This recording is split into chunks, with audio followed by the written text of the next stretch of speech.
Welcome back to the deep dive. Our mission is, as always, to take a stack of source material, put it under the microscope, and really pull out the insights that define a topic for you. Right. And today we're taking a really fascinating turn. We're looking beyond the usual headlines and cliches and diving into the actual structural reality of daily life in Brazil. And we are focusing pretty much entirely on the clockwork of a regular day. So forget the travel brochures. We're using the source material you provided us to understand the routine, the rhythm, and I think most crucially, the cultural meaning of when people eat and what they eat. Exactly. We're following that journey from morning to late at night. Trying to pinpoint what really sets the pace for millions of people. I find this kind of deep dive just so compelling because routine is, well, it's invisible until you step outside your own right. That's very true. We're hunting for those surprising realities, those little shifts in the schedule that tell you so much about cultural priorities. Okay, so let's get into it. The first big surprise from the sources is the starting gun. How does the Brazilian morning actually begin? It begins early and begins with efficiency. The sources consistently point out that the typical start time for the day is much earlier than many of our listeners might be used to. How early are we talking? We're talking 6 in the morning usually. 6 a.m. Wow. Okay, so that's a sharp contrast right out of the gate. A very sharp contrast. 6 a.m. is not a gentle start. And what's fascinating to me is how the energy is handled.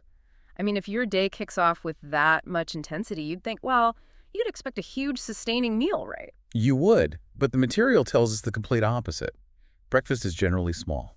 Small. Very. It's functional. You might even say tactical. Okay, so what's the logic there? The goal isn't really sustenance for the next 8 hours. It's more about a highly concentrated burst of energy to get you out the door. And that comes down to one single essential element. Let me guess. Coffee. Coffee. Strong black coffee is the ritualistic first step. And it's not just any coffee, right? The source material says it's so fundamental that even adding milk to it gives it its own revered title. We need to remember this one. Yes, Café comme Leite. Café come late. It speaks volumes that the combination is so ingrained that it needs its own name. It really does. It's a non-negotiable part of the morning. And the food that goes with it is small, maybe some bread and butter, just something to accompany that vital dose of caffeine. So it's a rapid fuel up. You start the day at 6 a.m. You need something fast that works. That makes sense. Maximizes preparedness with minimal prep time. But that leads to a logistical picture that sounds, well, pretty challenging. You have the early rise, the small meal, and then bam, the commute. Exactly. And the material gives us this really vivid detail, noting that getting to work or school often involves a journey where, and I love this phrase, the bus is usually full. That phrase is such a key detail, isn't it? Yeah. It grounds the whole routine in the reality of, intense urban density and a really pressurized pace. It tells you that initial hit from the Café Complete is essential because you are immediately plunged into a crowded, demanding commute. The morning is not slow. Not at all. It demands immediate focus. So if the day starts with all this pressure, the 6 a.m. alarm, the cramped bus, the small, high-caffeine meal, the big question is how long can that energy possibly last? And that's where the entire cultural rhythm of the day just pivots. It has to. That early pace directly sets the stage for what comes next. Because the morning is all about function and speed, the stress relief and the real energy have to come later. Which leads us perfectly into the midday routine. Exactly. If breakfast is small and efficient, the sources make it crystal clear that lunch is the absolute opposite. It's described as big. Not just big, very important. The most important meal of the day. And you see that importance in its consistency. This isn't a rotating menu. The sources are clear. It is a standardized, non-negotiable meal. We're talking about rice and beans. Every single day. Every day. Well, almost always, yes. Often with some meat and maybe a salad.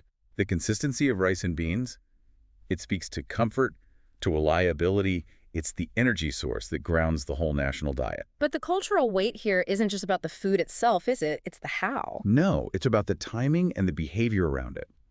What's truly fascinating is that it is not hurried. Lunch is actively about leisure. And that, right there, that's the ultimate cultural insight for me. Unlike the rushed, functional breakfast, lunch actually demands time. Mandates it. People sit down, they eat slowly. And this is built into the working day. The routine emphasizes shared time, appreciating time with friends at lunch. It's a mandated decompression period. This is where you see the cultural priorities shift Completely. The sources even give a direct comparison point. They mentioned the U.S., right? Yes, they use the USA as an example, a place where people might eat quickly, maybe at their desks. In Brazil, the routine actively enforces that shared sit-down time. It's a deliberate resistance to just maximizing strict, uninterrupted productivity.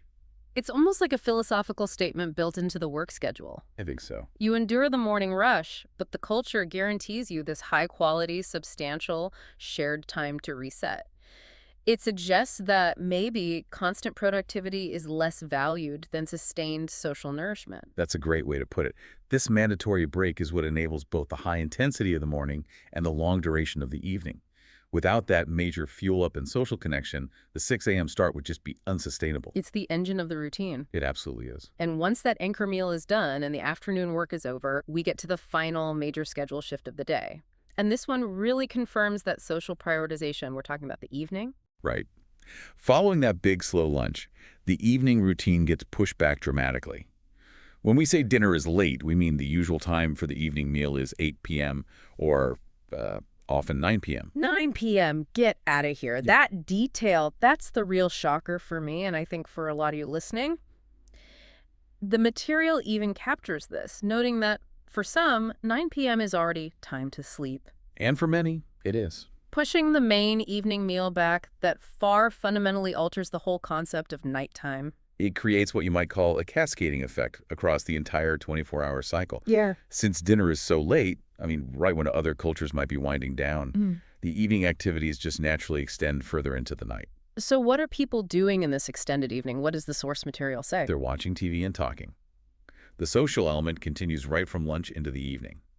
Because the meal is late and the focus is still on that shared time watching something together, conversation, it means people go to sleep late too. So the whole routine functions on the idea that the day's social needs sort of override a strict early bedtime. They do. They have to. It's fascinating. The culture tolerates that early rush, knowing that these two huge breaks, the leisurely lunch and the late social dinner, are guaranteed hours later. People are essentially operating as night owls, even if they have to be up at 6. That's the rhythm. The energy and time is, in a way, borrowed from the early morning and paid back in the late evening, all for the benefit of social connection. And the sources summarize this perfectly. They conclude the day really rests on 3 pillars. Lots of coffee to start, the one big foundational lunch for sustenance and social connection, and then the late dinner to keep that connection going. That's the cycle. And the final interpretive detail the source gives us is so crucial here. It describes this whole complex cycle, the early start, the crowded bus, the late dinner, as a warm and happy routine. That warmth has to come from the time spent with others. It must. The schedule is demanding, no doubt, but the social reward is built right into the structure. The structure ensures efficiency at the start, but then deliberately builds in these 2 major points of decompression and community. It's a completely different model of a day. It suggests a hierarchy where social interaction isn't a luxury you fit in if you have time. It's a structural necessity. So when we zoom out from the specifics, the 6 a.m. alarm, the café commute, the slow rice and beans lunch, the 9 p.m. dinner, what does this really tell us about the value system reflected in this routine? I think it tells us that the rhythm is structured, but it's a structure built around a communal flow. The sources show that the 2 most important acts of refueling lunch and dinner are tied directly to mandatory social time.